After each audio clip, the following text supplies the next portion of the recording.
Hi, so several years ago, I was scheduled to teach a virtual training session to a group of pharmacy managers. Now, the training was um, on the subject of the new software that the company had purchased for all of its pharmacies so that it could more efficiently just process prescriptions as they work through the natural workflow of the pharmacy.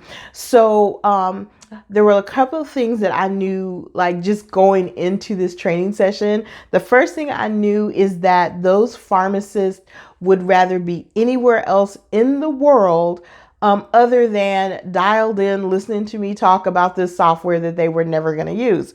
The second thing I knew is, quite frankly, they really were never going to use this software because it just wasn't part of what they needed to do to run their businesses.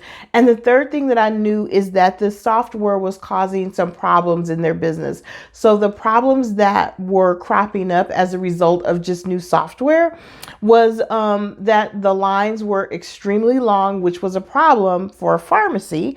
And as a matter of fact, these lines were so long that local news was coming out doing stories. Like, that is how long these lines were. And the second thing is that the most important thing, which in a pharmacy is how quickly and accurately you can get a prescription moved through the workflow and out to the member, like that was doubled and tripled in some of the pharmacies. So those things were real issues, like just coming through the door.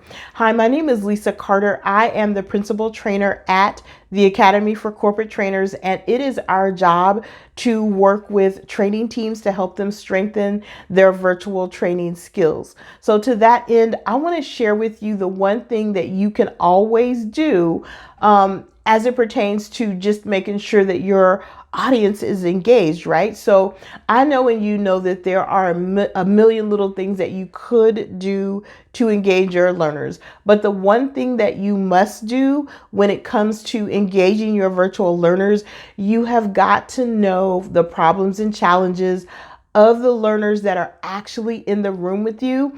And then you have to connect the training to that. So what I did was, I knew that my